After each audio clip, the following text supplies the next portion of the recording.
기도하겠습니다. 잘하셨습니다. 성령 충만하시고 승리하십시오. 오늘 저와 여러분이 함께 읽은 말씀은 예레미야서에서 가장 유명한 이야기로 되어져 있습니다. 토기장이의 비유, 이렇게 되어져 있는 유명한 본문입니다. 내용인즉슨 어느 날 하나님께서 예레미야에게 임하셔서 예루살렘에 살고 있는 예레미야에게 임하셔서 예레미야야, 네가 좀 저 예루살렘 밑으로 내려가서 저기에 토기장이가 있을 텐데 그 토기장의 집에 좀 잠깐 가봐라. 내가 거기서 너에게 할 말이 있다라고 하셨어요. 그러자 예레미야가 이제 내려갔죠. 내려가서 봤더니 토기장이가 흙을 탁 집어가지고 물레 위에 탁 올려놓고 돌리면서 이렇게 지금 만드는 거예요. 이렇게 만드는데 이게 좀 잘못 만들어졌는지 확 으개버리고 새롭게 만드는 그런 장면을 이제 보게 하신 겁니다. 그러면서 예레미야에게 이게 오늘 너에게 주는 메시지다라고 하면서 하나님의 마음을 이야기를 하는 거예요. 하나님 여기서 두 가지 마음이 있으시대요. 그 두 가지 마음 한번 읽어보겠습니다. 4절입니다. 4절 읽겠습니다. 진흙으로 만든 그릇이 토기장이의 손에서 터짐에 그가 그것으로 자기 의견에 좋은 대로 다른 그릇을 만들더라. 예, 이 진흙, 토기장이가 등장합니다. 토기장이하고 진흙이 등장해요. 예, 진흙.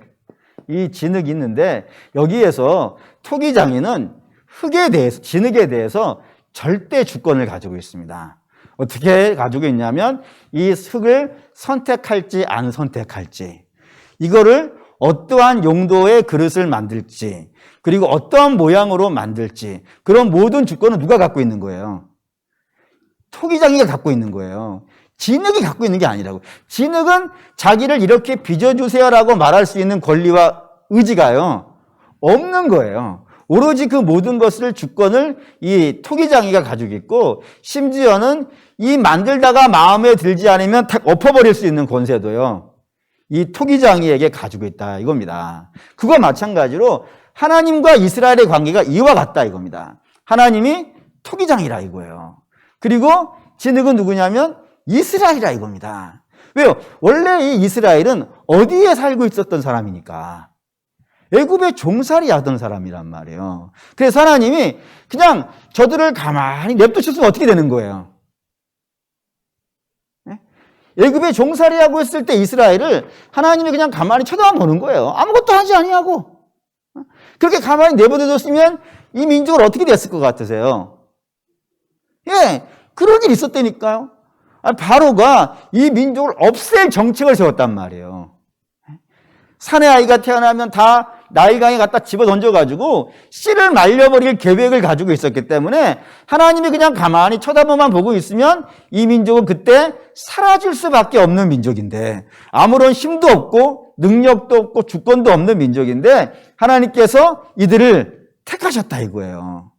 모든 만민족 중에서 이들을 택하셨고 이들을 불러내셨고 이들을 이끄셨고 이들을 가나안에 넣으셨단 말입니다. 이 모든 과정이 다 한 단어로 은혜예요. 은혜. 은혜로 택하셨고 은혜로 구원하셨고 은혜로 이끄셨고 은혜로 가나안에 넣으셨단 말입니다. 그래서 모든 주권, 이스라엘을 향한 모든 주권은 하나님이 가지고 계신 거예요. 그래서 하나님이 그 민족을 어떻게 하실지 모든 주권을 가지고 있단 말입니다. 6절 읽겠습니다. 여호와의 말씀이니라. 이스라엘 족속아, 이 토기장이가 하는 것 같이 내가 능히 너희에게 행하지 못하겠느냐. 이스라엘 족속아, 진흙이 토기장이의 손에 있음 같이 너희가 내 손에 있느니라. 너희에 대한 모든 주권은 내가 가지고 있다 이거예요. 그러니 내가 너희의 절대 하나님, 너희의 모든 것을 주관하는 그런 하나님이다 라고 하는 첫 번째 마음이 여기에 있습니다. 하나님은 이스라엘 향해서 절대 주권의 마음을 가지고 있어요.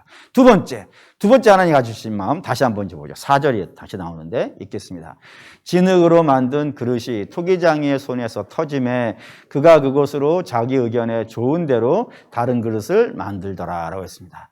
예, 토기장이가 진흙을 물레 위에 올려놓고 돌려서 막 빚는데, 예? 이게 진흙이 어떠한 상태인지 잘 안 되는 거예요. 예?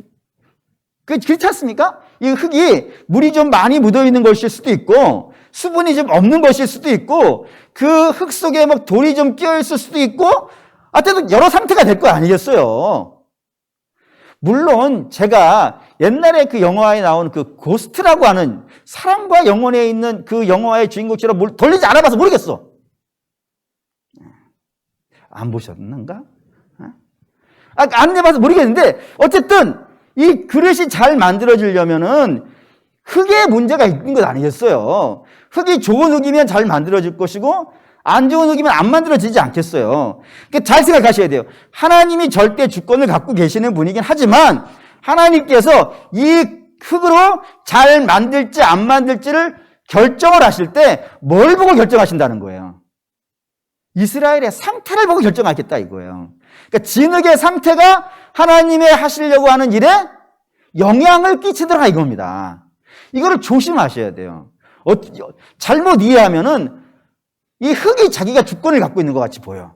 그래서 내가 이런 능력이 있고 내가 이런 모습이고 내가 이런 것들을 할 수 있으니까 토기장이한테 이렇게 명령해가지고 나를 이렇게 빚어달라고 할 수 있는 권세는요 없는 거예요.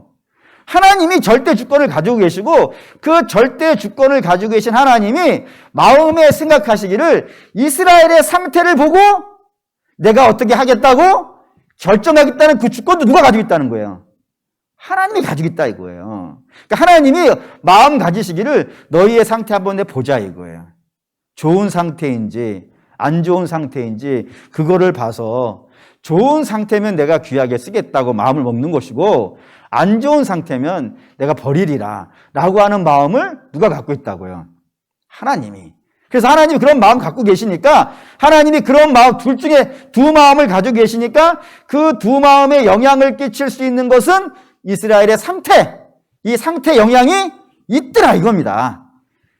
안 헷갈리고 있죠? 하나님은 절대 주권을 가지고 계신 분인데 절대 주권을 가지고 계신 분이 너희들의 상태를 보고 내가 일을 하겠다라고 그렇게 마음을 먹었다 이거예요. 이 두 가지 마음이 이 토기장에 있다 이겁니다. 그렇기 때문에 우리의 관심은 이제 자연스럽게 어디로 가냐면 이스라엘이 어떠한 상태에 있는가. 여기로 이제 마음이 간다 이거예요. 근데 오늘 여기 성경에 좋은 상태가 하나가 있고 안 좋은 상태가 하나가 등장한다 이겁니다. 우선 좋은 상태부터 볼게요. 8절에서 10절. 7절에서 10절 읽겠습니다.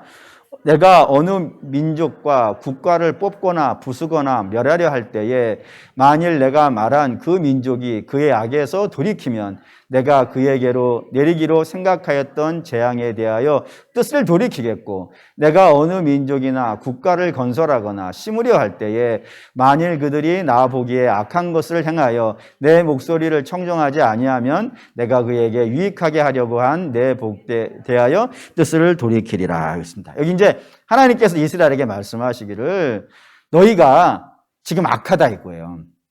악하다 이거예요. 처음부터 이스라엘이 괜찮은 상태가 아닌 거예요. 악하단 말입니다. 그 악한 이스라엘에게 하나님께서 말씀을 하시는 거예요.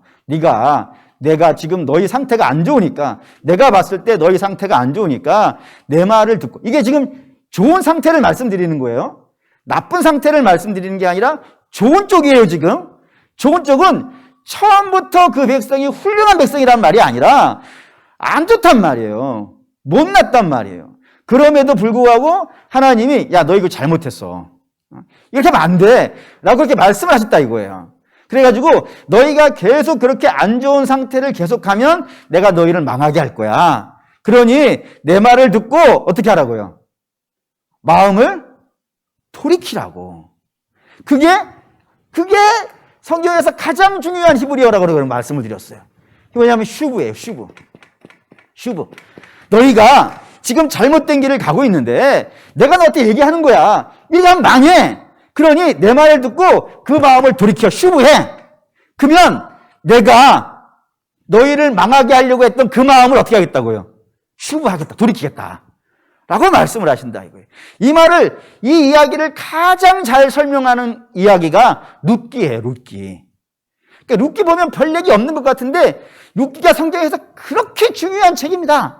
한번 보시죠. 룻기 1장 1절 읽겠습니다. 사사들이 치리하던 때에 그 땅에 흉년이 드니라. 유다 베들레헴의 한 사람이 그의 아내와 두 아들을 데리고 모압 지방에 가서 거류하는데 라고 되어 있어요. 여기에 그 땅이 어딜까요?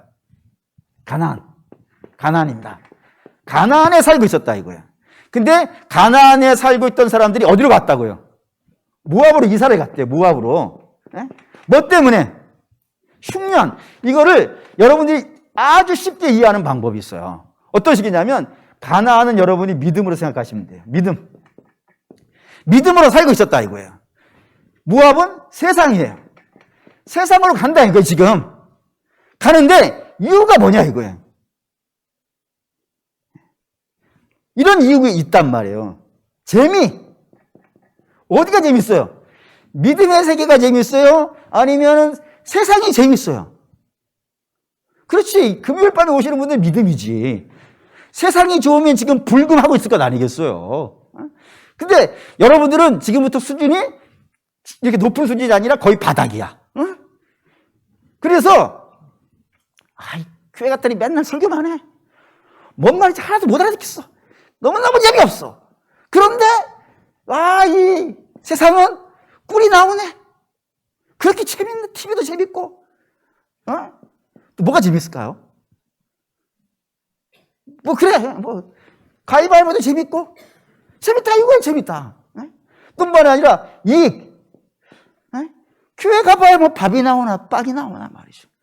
그래도 재작년까지만 해도 여러분들에게 교회 나온 밥을 드렸는데 지금 밥도 안 드려. 그래가지고 지난번에 떡을 좀 품위 있게 했잖아요. 처음으로 박스에 넣었어. 핸드백, 쇼핑백에다가. 근데 좀 컸죠?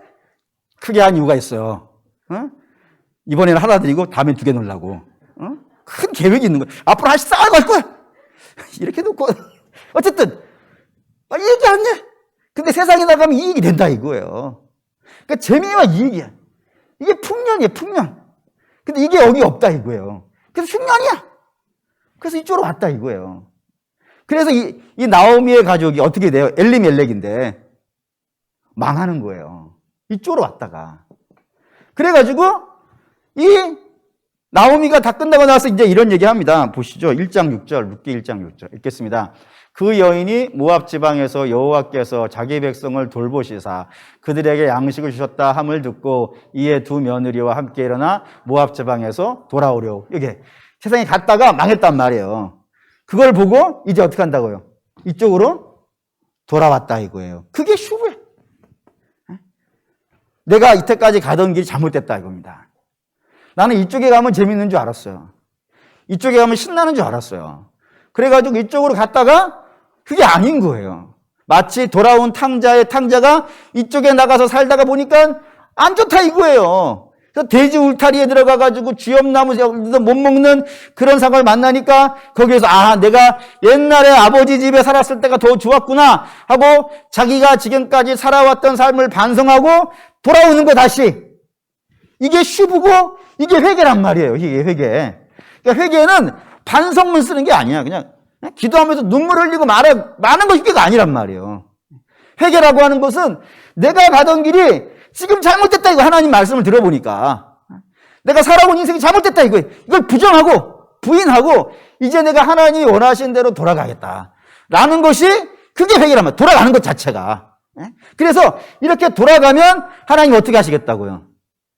당신의 뜻을 슈브하겠다 돌이키겠다 이거예요. 어디서 어디로? 망하는 데에서 살리는 대로. 이 이야기를 또 잘 설명해 주는 책이 바로 요나예요. 요나.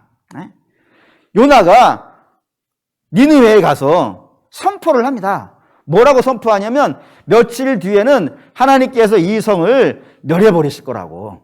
이거를 원래는 좀 자세하게 하려면은 굉장히 오랜 시간이 걸려요. 왜냐하면 이 니느웨 성은 너무나도 큰 성이어서 돌아다니기만 해도 3일이 걸리는 길이에요. 그러니 거기 가서 설교하고 여러분 회개시키고 돌아오라 그러고 콜링하고 이런 것들 이거 하려면 얼마나 걸리겠어요. 시간이 많이 걸린단 말이에요. 그런데 요나가 여기 니느웨 성에 가서 하나님이 이 성을 멸망시키겠다고 하시는 이야기를 며칠만 하는 거예요. 하루만 하는 거예요. 하루만. 그러니 이게 열심히 했겠어요? 하면 대충 했겠어요. 대충 한 거죠. 그냥 가서 하나님 망하게 한대. 또 가서 하나님 여기 망하게 한대. 대충 하고 왔단 말이에요. 그랬더니 놀라운 일이 하나가 발생됐어요. 요나 3장 3절에서 5절 읽겠습니다. 요나가 여호와의 말씀대로 일어나서 니느웨로 가니라. 니느웨는 사흘 동안 걸을 만큼 하나님 앞에 큰 성읍이라. 요나가 그 성에 들어가서 하루 동안 다니며 외쳐 이르되 40일이 지나면 니느웨가 무너지리라 하였더니 니느웨 사람들이 하나님을 믿고 금식을 선포하고 높고 낮은 자를 막론하고 굵은 베옷을 입은지라 라고요. 요나가 대충 얘기했단 말이에요. 그런데도 불구하고 그 이야기를 들은 백성들마다 하나님을 믿고 그리고 금식을 선포해서 자기들의 죄를 고백하고 그게 높은 사람이든 낮은 사람이든 관계없이 모든 자들이 하나님 옆에 앉아가지고 회개하더라. 그렇게 얘기를 한 거예요. 그러자 그 이야기가 누구의 귀에 들어가냐면 니느웨 성의 임금의 귀에 들어간 겁니다. 그래서 임금이 그 이야기를 듣고 나서 온 국민들에게 법령을 발표를 해요. 그 법령이 요나서 3장 9절입니다. 3장 9절 읽을게요. 하나님이 뜻을 돌이키시고 그 진노를 그치사 우리가 멸망하지 않게 하시리라. 그렇지 않은 줄을 누가 알겠느냐 한지라. 이게 니느웨 왕이 한 이야기예요. 이 땅에 있는 모든 백성들, 높은 사람이든 낮은 사람이든 머슴이든 종이든 심지어는 짐승에 이르기까지 다 금식해라. 아무것도 먹지 말고 물도 마시지 말고 하나님 앞에 철저히 금식하고 회개해라. 그러면 하나님께서 돌이킨다고요? 안 돌이킨다고요? 네? 정확하게 봅시다. 하나님이 돌이킨다고요? 안 돌이킨다고요? 네? 다시 잘 봅시다. 돌이킨다고요? 안 돌이킨다고요? 모르겠는 거예요. 혹시 우리가 멸망하지 않게 하시리라? 그렇지 않을 줄을 누가 알겠느냐? 하나님 혹시 우리를 불쌍히 여겨주시지 않겠느냐? 이렇게 말할 수밖에 없는 게 이 사람들이 어떤 사람이니까요. 아주 나쁜 사람이란 말이에요. 저 니느웨가 우리가 니느웨 그러니까 별것 아닌 같은 나라 같지만 저 니느웨는 아수르의 도시예요. 아수르는 이스라엘 역사에서 가장 심각한 문제를 일으켰던 민족이에요. 북이스라엘을 멸망시켰던 나라이고 그리고 남유다에는 쳐들어왔죠? 히스기야 왕 때 그 쳐들어왔던 왕이 사네립이에요. 그 사네립이 아수르의 왕이라니까요. 그러니까 이스라엘 입장에서는 남북 통틀어가지고 가장 힘들게 한 하나님의 원수급 되는 자들이란 말이에요. 그런 자들이니까 하나님 앞에서 뭐 어떻게 해달라고 말하기는 좀 애매한 거야. 그럼에도 불구하고 우리가 혹시 임금에서부터 짐승이리까지 모든 살아 숨쉬는 모든 자들이 하나님 앞에 은혜를 구하고 용서를 구하면 혹시 하나님이 들으실지 누가 알겠느냐라고 얘기한 거예요. 근데 하나님이 그거를 들으세요? 안 들으시는 거예요? 들어버리신 거예요. 그러니까 요나가 화가 엄청 났어요. 요나가. 하나님 어떻게 그러실 수가 있어요? 내가 왜 그때 니느웨로 가라는 하나님의 음성을 안 듣고 다시스로 도망갔는지 이해서 그런 거예요. 혹시 저 민족이, 저 악한 민족이 좀 내가 볼 때는 망했으면 좋겠는데 그 민족이 내가 가서 메시지라도 하나 전달하면은 혹시 만에 하나 저 사람들이 회개라도 하면 하나님 마음이 얼마나 약한지 그 회개를 듣고 저 민족을 용서해 줄까봐 내가 열받아가지고 도망갔었는데 하나님께서 그걸 굳이 풍랑을 일으켜가지고 나를 물속에 집어던지고 하필 또 그때 물고기가 입을 확 풀어가지고 물고 와가지고 여기다 나를 쏟아버리시고 그래서 하나님께서 대충 했더니 대충 하면 그냥 아무렇지도 않을 거라 생각해가지고 대충 했더니 저 민족이 적발됐어요. 근데 하나님이 그걸 들으시고 저들을 살려주시니 어떡합니까? 라고 얘기한 거예요. 그래서 하나님이 한 말씀을 하신 거예요. 요나서 4장 11절 읽겠습니다. 하물며 이 큰 성읍 니느웨에는 좌우를 분별하지 못하는 자가 12만 명이요 가축도 많이 있나니 내가 어찌 아끼지 아니하겠느냐 하시니라. 이 하나님의 답이에요.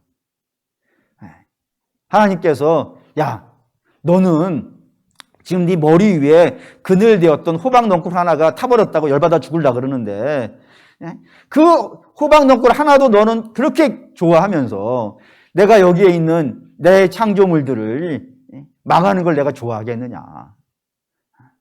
내가 이들을 아끼는 것이 마땅하지 않느냐 라고 말하신다 이거예요. 그걸 누구를 아끼신다 그런 거예요 지금. 하나님의 백성을 공격했던 하나님의 보시기에도 미운 자들이란 말이에요. 그런 미운 자들임에도 불구하고 저들이 회개를 했더니 하나님이 당신이 가지고 있었던 원래 뜻 멸망시키겠다고 하는 그 뜻을 어떻게 하시는 거예요? 돌이켜버리시는 거예요.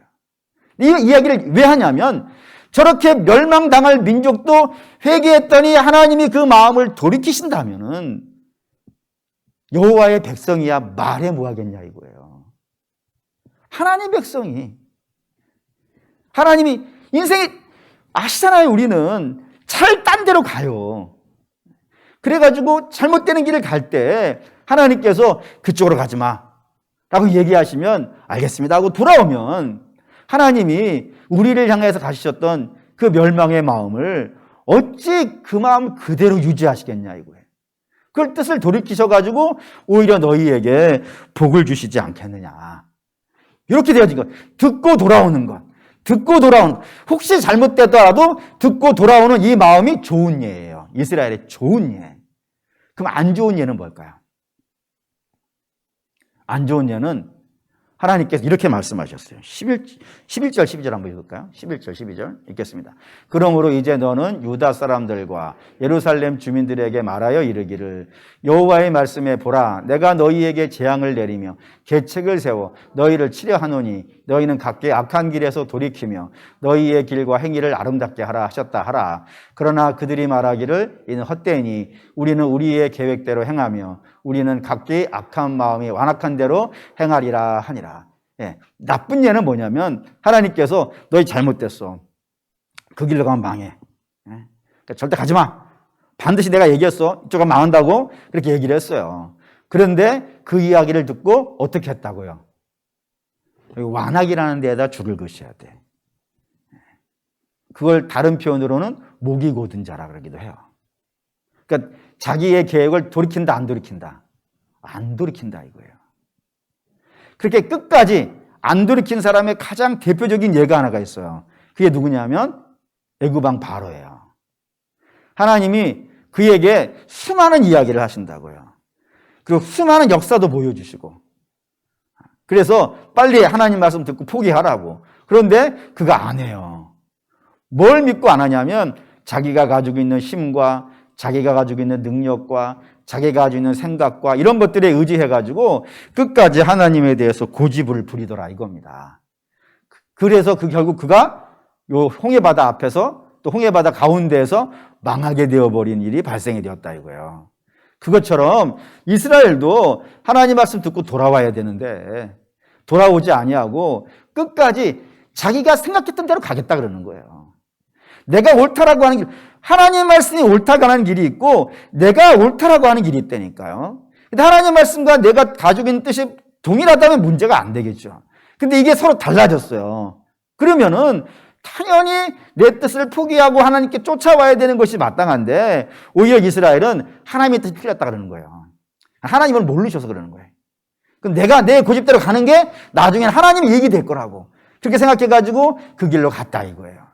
결국엔 어떻게 됐다고요? 망하게 된다. 근데 이스라엘이 꼭 그럴 것이다 라고 이렇게 말씀을 하시는 거예요. 그러면서 뒤에 13절부터 하나님의 탄식이 등장을 합니다. 그 탄식 중에 한 구절을 보시죠. 14절 읽을게요. 레바논의 눈이 어찌 들의 바위를 떠나겠으며 먼 곳에서 내리는 찬물이 어찌 마르겠느냐. 이 말을 이제 집에서 읽어보시면 되게 어려울 거예요. 이게 뭔 말인가. 레바논에 아이가 있나 이런 생각 하실 텐데 그런 개념이 아니고 이거 속담인데 우리식으로 일단 먼저 말씀을 드릴게요. 우리식으로 말하면 이런 거예요. 내일 해가 서쪽에서 뜨겠냐. 해는 어쪽에서 뜨니까 동쪽에서 뜨는 건 변함없는 일이라고요. 그것처럼 자연 법칙은 변하지 않는다 이거예요. 또 다른 표현으로 말하면 봄이 오면 꽃이 피고 가을이 오면 낙엽이 지는 것, 이거는 인류 역사에서 변하지 않는 사실이라고요. 자연 법칙이라고 하는 건 변하지 않는다고요. 그거 마찬가지로 레바논의 눈은 뭐냐면 레바논이라는 나라에 헬몬산이라고 하는 산이 하나가 있어요. 그 산 꼭대기에는 뭐가 있냐면 만년설이 있어요. 만년설. 사시상철 이 헬몬산이라는 산이 그 레바논 지역에 있었던 날로부터 지금까지 한 번도 안 녹았단 말이에요. 그 눈이. 그런 눈이 있다 이거예요. 그 눈이 왜 없어지겠느냐. 늘 있는 눈이니까. 그리고 물이 높은 데에서부터 아래로 이렇게 흘러내려와서 여기에 쌓이는 건데 물이 내려오다가 딱 막혀가지면 여기가 어떻게 되겠어요? 말라버리지 않겠어요? 이런 일이 있겠어요? 아니, 누가 가서 댐을 세웠다 그러면 그게 되겠지만 자연 상태로 내버려두면 물은 계속 밑으로 흘러가지고 밑에를 어떻게 하겠어요? 채우지 않겠어요. 이게 자연 법칙이라고. 위에서 내려오는 건 자연 법칙이라고. 이거는 이 지구라고 하는 세상이 이 땅에 생긴 이래로 한 번도 변한 적이 없어요. 그걸 주께서 끄집어서 말씀하시는 것이, 이봐라, 내가 이 땅에 만든 게 사람만이 아니야. 사람만이 아니고 이 땅의 모든 자연도 다 내가 만들었다 이거예요. 근데 이 땅에 있는 모든 자연들은 내가 만들었던 그날부터 지금까지 단 한 번도 내 뜻을 어기지 아니하고 순종해 왔다 이거예요.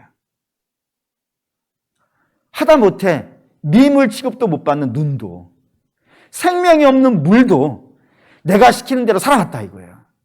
그런데 왜 이스라엘은 아니냐라는 겁니다.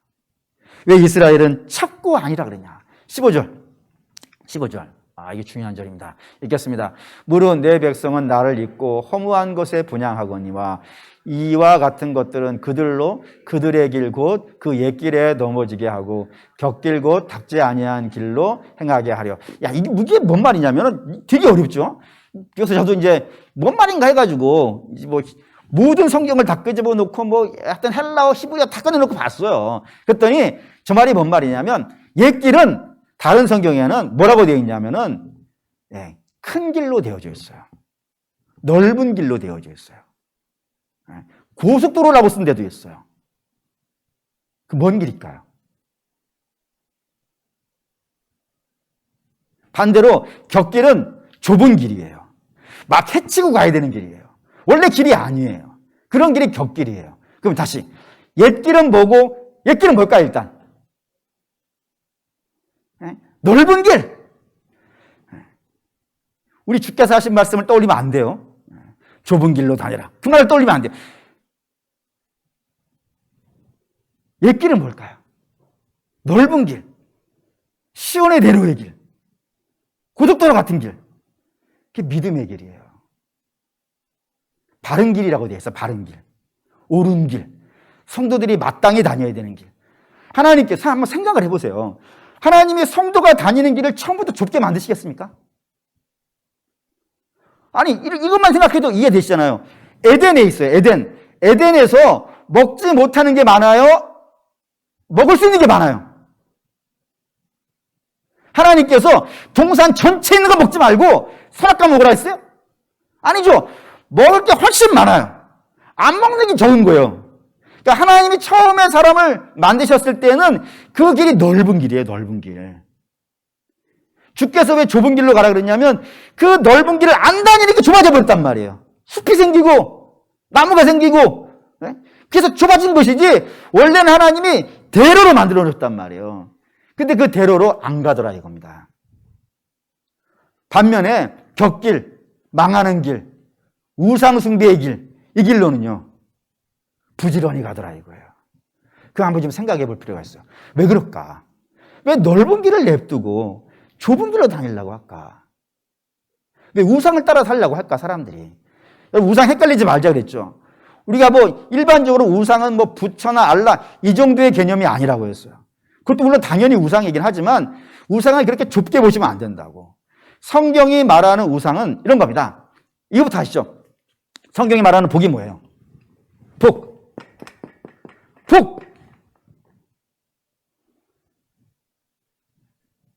여러분 하나님께 복을 달라고 할 때 이 복을 뭘 갖고 복이라고 생각하시는 거예요?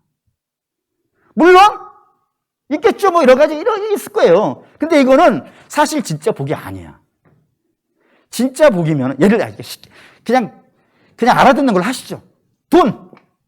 하나님 돈 주세요. 하나님 좋은 대학 보내주세요.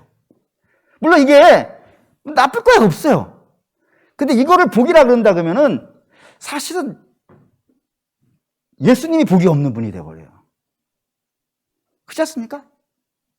예수님에게 뭐가 있죠? 우리가 생각할 때 뭐 예수님까지 가지 맙시다. 예수님의 제자들 우리가 생각하는 복이 뭐가 가지고 있던가요? 오히려 베드로는 이런 말을 해요. 은과 금 내게 없으나 나 그런 거 없어. 바울도 그러죠. 바울도 그 세상의 영광 다 어떻게 했다고요?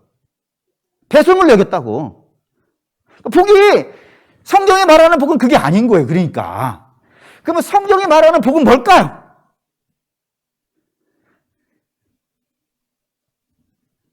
꿀을 드셨어요? 성경이 말하는 복은 하나님이에요. 하나님이 복이에요. 이분이 이거의 주인이 그시거든. 그러니까 이건 없어도 돼. 마치 이런 거예요. 엄마 손에 들려있는 사탕이 복이에요? 엄마가 복이에요? 이거는 왜 계산이 잘 되죠? 엄마 필요 없어. 사탕만 줘. 이러면 안 되잖아요. 엄마는 사탕도 줄 수 있고 피자도 줄 수 있고 짜장면도 줄 수가 있고 다 할 수 있네. 그렇지 않습니까? 그럼 하나님 손에 들려져 있는 그 작은 복덩어리들은 물론 복일 수도 있겠지만 아닐 수도 있어요. 근데 하나님 복 아니겠어요? 그럼 이거 헷갈리지 맙시다. 이걸 자꾸 헷갈리기 때문에 신앙생활에 재미가 없어요. 이거 없어도 하나님으로 충분히 재밌어요. 천국은 하나님이 계시는 곳이에요. 돈이 있는 곳이 아니고. 하나님으로 충분히 재밌단 말이에요. 근데 왜 사람들은 이걸 하나님으로 연결하지 못하고 이쪽으로 연결할까요? 그 이유가 있더라는 거예요. 제가 가만히 생각해 보니까. 왜 그러냐면 이 땅에 신자가 많아요? 불신자가 많아요? 우리나라가 신자가 많다 그러죠? 옛날에는 4분의 1이었대요. 근데 지금 최근에 조사를 봤는데 인구 센서스에 내가 기독교인이라고 하는 사람이 약 900만이라더라고요. 근데 거기에는 이단이 포함되어져 있고 옛날에 교회 다니는 사람도 포함되어져 있어요. 그래서 공식적으로는 한 600만 명 정도 해요. 전주가 아시죠? 전주, 군산, 익산이 우리나라에서 인구 비례로 기독교인이 제일 많은 동네예요. 이 세 군데가. 전라북도가 북이 있는 곳 아니겠어요? 그래서 전라북도로 난 이사를 와야 돼. 아, 그래요? 여러분, 누구한테 얘기하면은 이렇게 해서 세상, 우리나라 13개 시도 중에서 제일 복이 있는 도시는 전라북도. 뭐, 아멘도 없고. 그게 제일 많아요. 신자가 제일 많아. 그런데도 35%예요. 나머지 65%는 불신자이거나 또는 뭐 타종교인이에요. 어느 동네나 가든지 어느 시대나 가든지 사실은 신자보다는 불신자가 많아요. 근데 이 불신자들은 뭘 보고 불신자라면 하나님을 믿지 않는 자들이고 하나님을 믿지 않는 자니까 하늘을 믿지 않아요. 저들이 믿는 건 오직 뭐예요? 이 땅에 있는 것들이에요. 많은 사람들이 이것만 쫓아다녀. 그러면 뒤에 남아있는 우리는 염려가 될까요? 안 될까요? 제 동생이 예전에 저한테 그런 얘기를 한번 한 적이 있습니다. 좀 이렇게 서울에서 비싼 동네를 사는 친구인데 저한테 그러는 거예요. 고민이 있다는 거예요. 그래서 뭐가 고민이냐 했더니 이 동네 사람들은 하루에 학원을 5, 6개, 7개를 보낸다는 거예요. 근데 나는 안 보내면 불안하다는 거예요. 다 보내니까. 그래서 보내야 되냐? 말아야 되느냐? 이게 고민이 된다는 거예요. 여러분, 고민이 안 될 것 같으세요? 저도 가만히 생각해 보니까 다 그러면 나 빼놓고 10에 9, 8이 다 그러고 있으면은 내가 안 하고 있으면 이게 좀 내가 애를 잘못 키우고 있는 건 아닌가? 내가 지금 뭔가 좀 모두가 다 돈 버리고 있으면 나의 뭐 그 돈이 뭐가 중요해? 이러고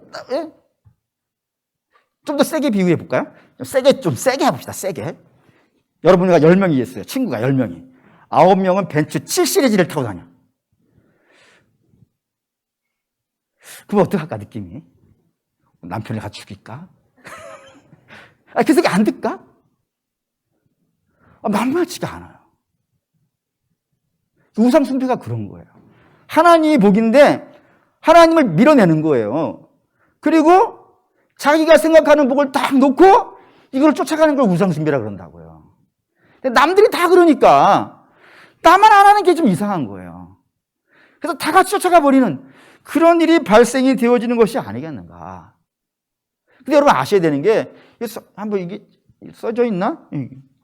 다 한번 볼까요? 한번 잠깐 봅시다. 여기에 15절 한번 읽을까요? 무릇 내 백성은 나를 잊고 허무한 것에 분향하거니와 이러한 것들은 그들로 그들의 길 곧 그 옛길에서 넘어지게 하며 곁길고 닦지 아니한 길로 행하게 하여. 여기 허무한이라고 하는 것이 중요한데, 허무한 것이 라샤벳이라고 하는, 라샤벳이라고 하는 단어예요, 히브리어로. 근데 이거는 전체사니까 빼도 돼. 그리고 이 앞에가 샤벳이라는 단어가 있는데, 이게 뭐냐면은 우상이에요, 우상. 이 글자가 허무한 것이 우상이에요. 왜 그러냐면은 이 땅에 영원한 건 딱 하나밖에 없어요. 뭐가 영원해요? 영원한 것, 변하지 않고 영원한 것, 죽지 않고 없어지지 않고 사라지지 않는 건 딱 하나밖에 없어요. 뭐가 그럴까요? 하나님만 그래요.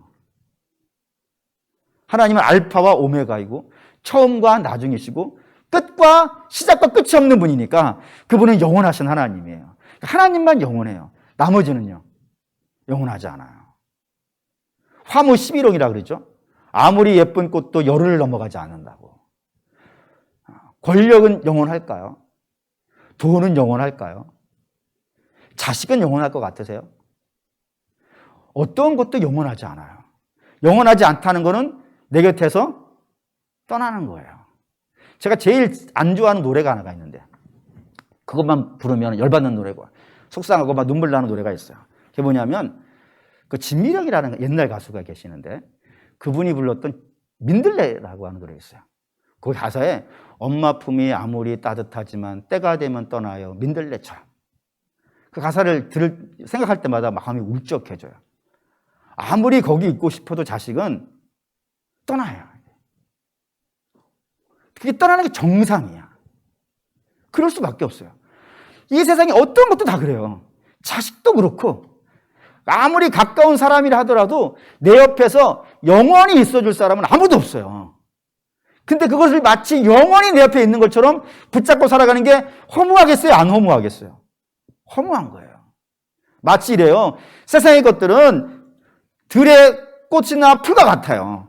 한번 피어날 때는 확 피죠. 근데 얼마 지나지 않아서 싹 사라져 버리는 그런 모습이 되는 게 우상이라 이거예요. 근데 그렇게 사라져 버리는 허무한 것을 너희들은 왜 그렇게 붙잡고 마치 그것이 없으면 죽는 것처럼 막 그러느냐 라고 주께서 이렇게 안타깝게 말씀하시더라 이겁니다. 그러면서 주께서 너희가 계속 그렇게 가니까 내가 너희에게 할 수 있는 일이 이것이다 라고 하면서 중요한 말씀을 하셨어요. 16절 17절 읽겠습니다.